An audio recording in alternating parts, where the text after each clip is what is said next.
Hello मेरे प्यारे दोस्तों, कैसे हैं आप सभी। स्वागत है आप सभी का आपके गुरु चैनल एसपी झा चैनल पे। और मैं आज आप लोग को थेल्स प्रमेय के बारे में बताऊंगा और इसे सूत्र को साबित यानी कि थेल्स प्रमेय को मैं साबित करके बताऊंगा, जिसे हम लोग कैसे प्रूव करते हैं नहीं करते हैं। और मैं आप लोग को इस वीडियो में इतना अच्छे तरीके से थेल्स प्रमेय को साबित करने के बारे में सिखाऊंगा जो एक वीडियो के अंदर आप लोग बिल्कुल ही पूरे अच्छे तरीके से सीख जाइएगा और समझ जाइएगा। आप लोग क्या होता है नहीं समझ पाते हैं और आप लोग को कठिनाइयाँ होती होगी, लेकिन मेरे प्यारे दोस्तों इस वीडियो को शुरू से अंत तक देख लेने के बाद गारंटी है आप लोग इसको सीख जाइएगा, क्योंकि मैं बहुत ही अच्छे तरीके से बारीकी से आप लोग को बताऊंगा।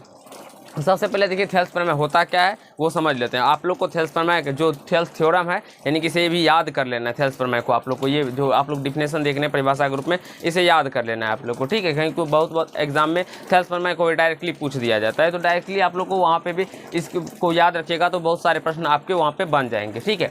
देखिए कहा क्या जाता है, यदि किसी त्रिभुज के एक भुजा के समांतर, यदि ये देखिए त्रिभुज है ना, एक भुजा के समांतर रेखा खींचा है यहाँ पे समांतर अन्य दो भुजाओं को भिन्न भिन्न बिंदुओं पर प्रतिच्छेद करने के लिए, यदि देखिए ए बी को डी बिंदु पर और ए सी को ई बिंदु पर प्रतिच्छेद कर रहा है ना, करने के लिए रेखा खींची जाए, यहाँ पे रेखा खींचे है ना, तो अन्य दो भुजाओं को एक ही अनुपात में विभाजित करती है या हो जाती है।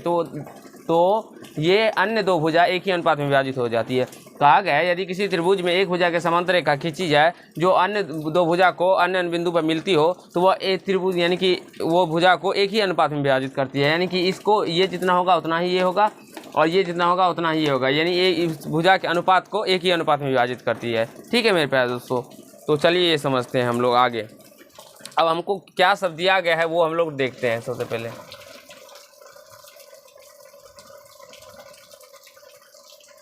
दिया है, क्या दिया है, ए बी सी एक त्रिभुज है, ए बी सी एक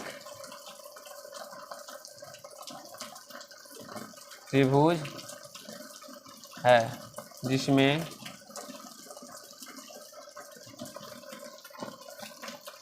मेरे प्यारे दोस्तों क्या है, डी तथा ई बिंदु क्रमशः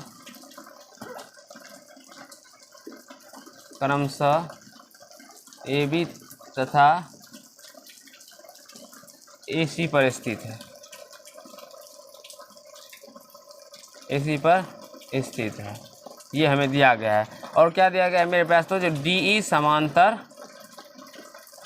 बी सी है, ये भी दिया गया है। जो डी ई समांतर क्या है, बी सी है। तो हमें सिद्ध क्या करना है, देखिए सिद्ध करना है, क्या सिद्ध करना है मेरे पास, तो ए डी बटा बी डी बराबर ए ई बटा सी ई, यानी ए डी बटा बी सी जो होगा उसी का सेम अनुपात होगा ए ई बटा ई सी का, ठीक है, या सी का। तो उसे हम लोग को साबित करना है। तो मेरे प्यारे दोस्तों इसे साबित करने से पहले हम लोग कुछ इसमें रचना करेंगे, तभी ये साबित हो पाएगा। कैसे, तो इस बी को ई से मिला देते हैं, ऐसे आप लोग स्केल की मदद से मिलाइएगा, ठीक है। बी को मिला दी, फिर सी को डी से मिला देते हैं, मिला दिए, ठीक है, सी को डी से मिला दिए। अब मेरे प्यारे दोस्तों इस डी बिंदु से इस ए ई रेखा पे हम लोग एक लंब खींचेंगे, एक ए ई रेखाखंड पे हम लोग एक लंब खींचेंगे। तो चलिए खींचते हैं।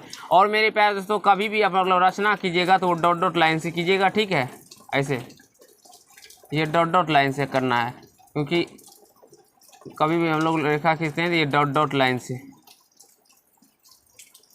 ऐसे डॉट डॉट लाइन से खींचिएगा। अब यहाँ पे भी हम लोग लंब खींचेंगे तो ये ऐसे होगा, dot dot dot dot dot dot dot dot ऐसे करके, ठीक है। तो ये लंब खींच लिए हम लोग। उसी प्रकार से इस पॉइंट को नाम हम लोग अभी दे देते हैं, इसको इसके सामने भी हम लोग लंब खींच लेंगे।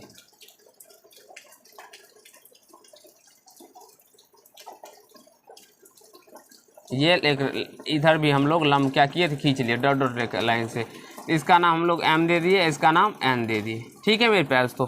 इतना हम लोगों ने क्या किया, तो रचना किया। कैसे किया, तो बी को ई से मिलाया, फिर सी को डी से मिला दिया और डी से ए ई पे लंब खींचा और ई से ए डी पे लंब खींचा, ठीक है। अब यहाँ जो सब मैंने रचना किया उसी चीज़ को हम लोग यहाँ पे लिखेंगे। देखिए क्या सब रचना किया, रचना को हम लोग बनावट भी लिख सकते हैं। रचना मेरे प्यारे दोस्तों क्या सब रचना किया, देखिए बी ई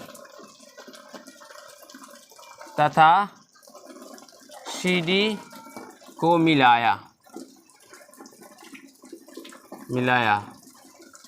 ठीक है। मेरे पास तो BE तथा CD को मिलाया।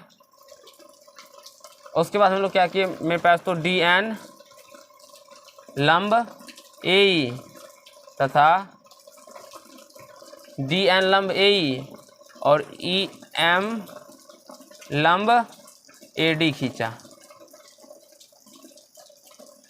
जो मैंने रचना किया उसको रचना में लिखना होगा। रचना करने का मतलब हुआ हम अपने से, क्योंकि जब तक इसमें त्रिभुज में ये हम लोग नहीं बनाएंगे तब तक ये मेरा प्रूव्ड होकर नहीं आएगा, ठीक है। तो हमको प्रूव्ड करने के लिए कुछ ना कुछ रचना करना होता है अपने से, तो इसीलिए मैंने यहाँ पे रचना किया। BE को CD से मिलाया तथा DN को किससे मिलाया, AE DN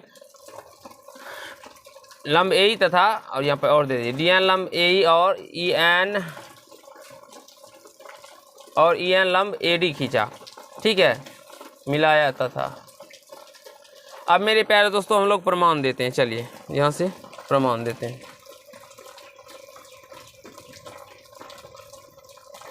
मेरे प्यारे दोस्तों आप लोगों ने पढ़ा होगा त्रिभुज का क्षेत्रफल क्या होता है, ये आप लोग जानते ही होंगे, ठीक है। यहाँ से देखिए, अब त्रिभुज का क्षेत्रफल का बात करते हैं। त्रिभुज का क्षेत्रफल बराबर मेरे प्यारे दोस्तों क्या होता है, 1/2 गुना आधार गुना ऊंचाई भी कह सकते हैं, शीर्षलंब भी कह सकते हैं, शीर्षलंब भी कह सकते हैं।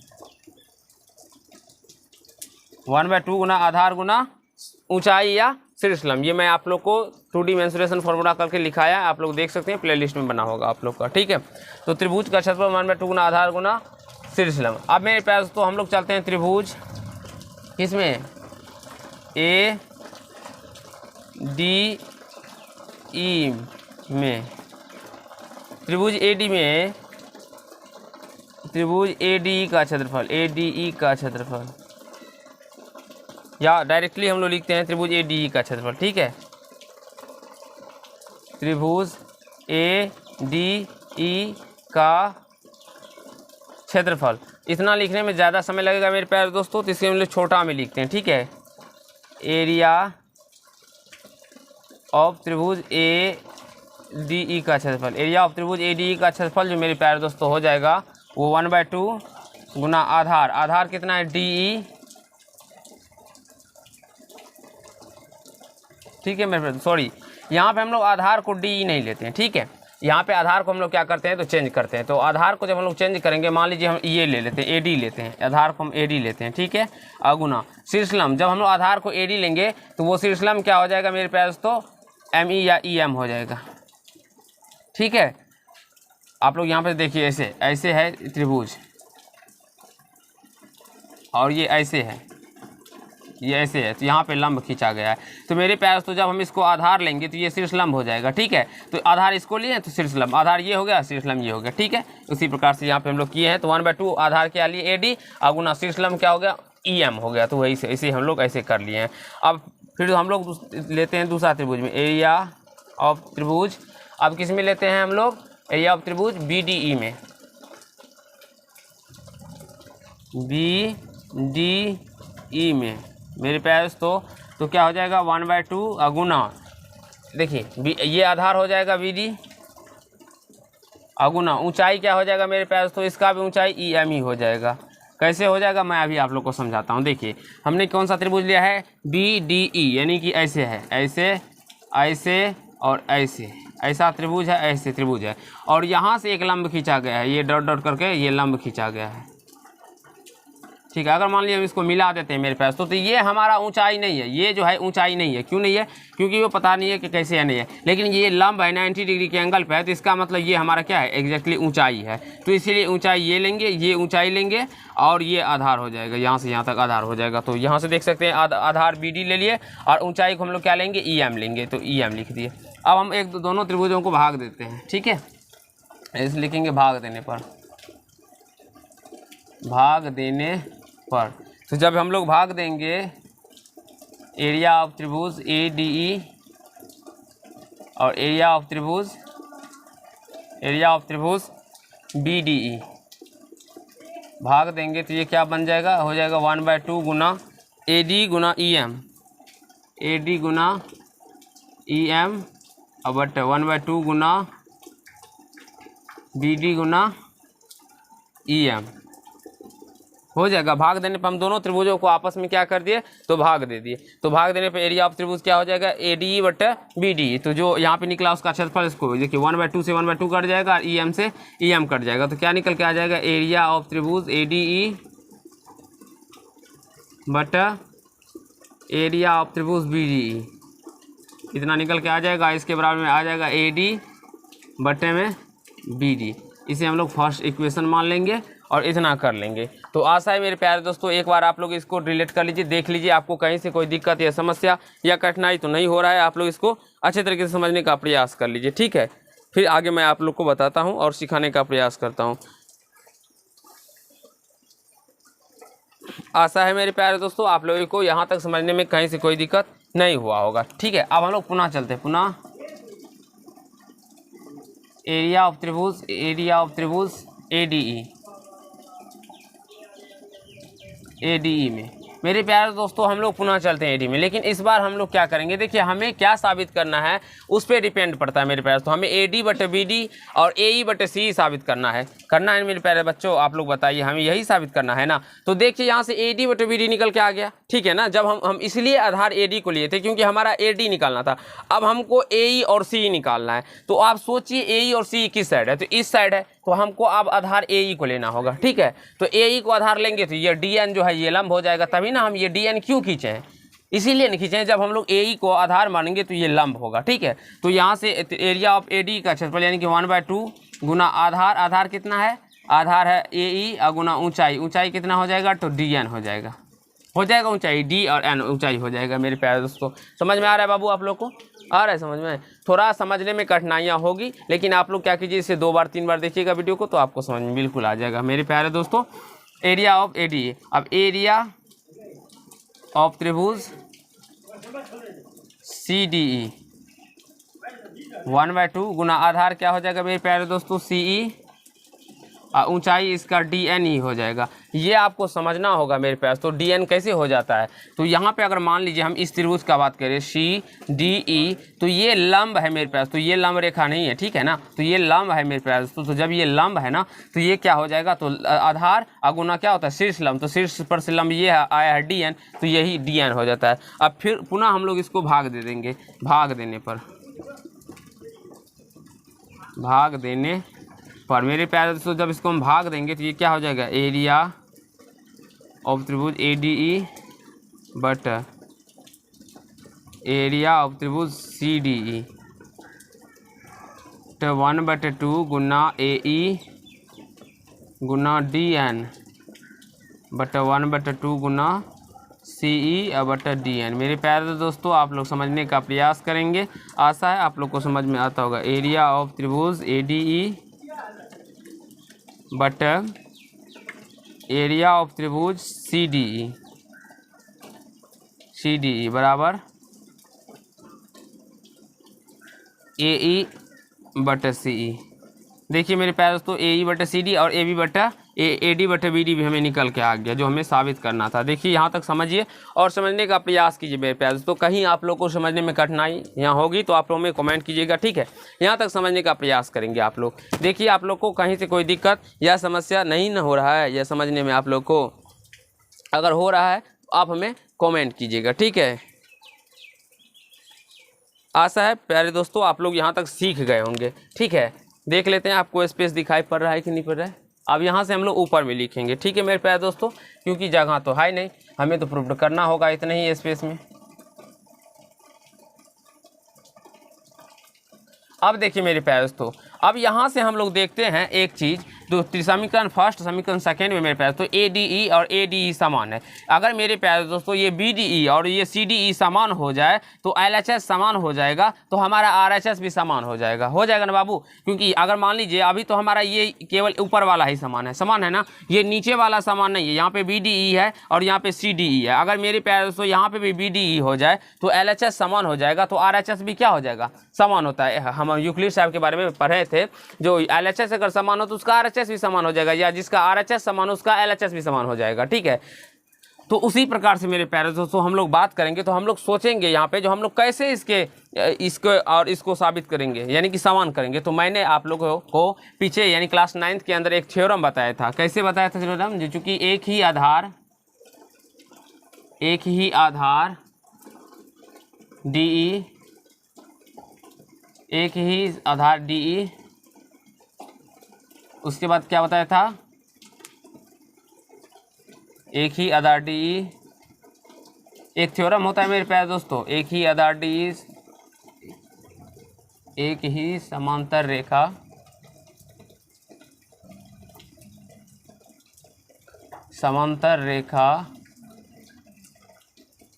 DE समांतर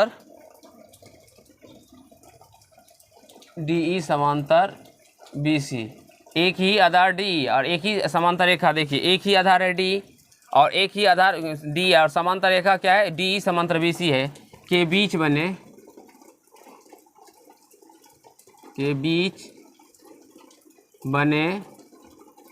त्रिभुज का क्षेत्रफल बराबर होता है मेरे प्यारे दोस्तों। ये थ्योरम है क्लास 9th का जो आपको समझना होगा, ठीक है, क्योंकि एक ही आधार DE और एक ही आधार रेखा DE समांतर BC के बीच बने त्रिभुज का क्षेत्रफल जो होता है मेरे प्यारे दोस्तों वो क्या होता है?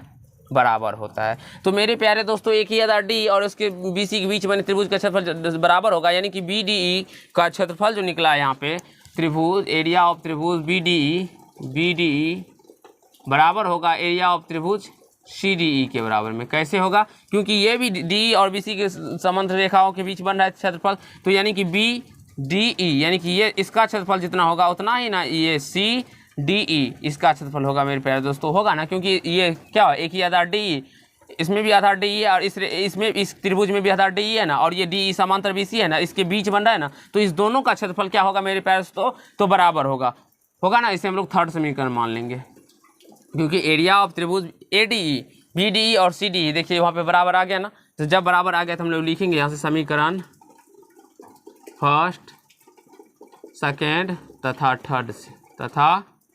थर्ड से क्या हो जाएगा मेरे पास? तो AD बट्टा BD बराबर AE बट्टा CE। आशा है मेरे प्यारे दोस्तों यहाँ तक आप लोगों को समझ में आ गया होगा। यहीं से ये प्रूव्ड हो जाता है। मैं आप लोग को परीक्षा के टाइम में एक बार और प्रूव करके बताऊंगा। फिलहाल आप लोग को समझिए और इसी वीडियो को 2 बार 3 बार देखने का प्रयास कीजिए, क्योंकि ये बड़ा है तो आप लोग को समझने में थोड़ा ना थोड़ा बहुत प्रॉब्लम होगा मेरे पास। तो और ये क्लास 9th का थ्योरम है। देखिए इसमें अगर हम लोग बात करें तो ये कैसे बराबर हो गया, क्योंकि इसमें भी DE आधार है, इस त्रिभुज में भी हम लोग BDE का बात करें और इसमें भी त्रिभुज में बात करें तो इसमें भी DE एक आधार के रूप में काम कर रहा है। तो यहाँ पे जब एक ही आधार और एक ही समांतर रेखा BE और DE समांतर रेखा है ना के बीच बने जो क्षेत्रफल होगा वो बराबर हो जाएगा। तो इसीलिए इस दोनों त्रिभुज आपस में बराबर हो गया। तब जब ये और ये बराबर हो गया और ये ऊपर वाला बराबर है तो LHS जब बराबर है तो RHS भी बराबर हो जाएगा। इसलिए AD बटे BD बराबर AE बटा C। प्रूव्ड, यही हमें प्रूव्ड करना है। आप लोग देख सकते हैं AD बटे BD बराबर AE बटा C। आशा है मेरे प्यार दोस्तों आप लोगों को समझ में आ गया होगा और कहीं से कोई कठिनाइयाँ या समस्या नहीं हुआ होगा। तो इसे आप लोग लिख लेंगे अपने अपने कॉपी पे और 5 बार 10 बार बना लेंगे। और जिस भाई बच्चों को समझ में नहीं आया होगा वो 2 बार 3 बार वीडियो को देख लीजिएगा, आशा है उनको भी समझ में आ जाएगा। अगर ये पार्ट आप लोग को अच्छा लगा तो वीडियो को लाइक कीजिएगा, कमेंट कीजिएगा, शेयर कीजिएगा और चैनल पर नहीं होंगे तो चैनल को सब्सक्राइब करके बेल आइकन को प्रेस कर लीजिएगा, जिससे मेरे हर एक वीडियो का नोटिफिकेशन आप तक पहुंचता रहे। तो धन्यवाद दोस्त, आज के पार्ट में इतना है।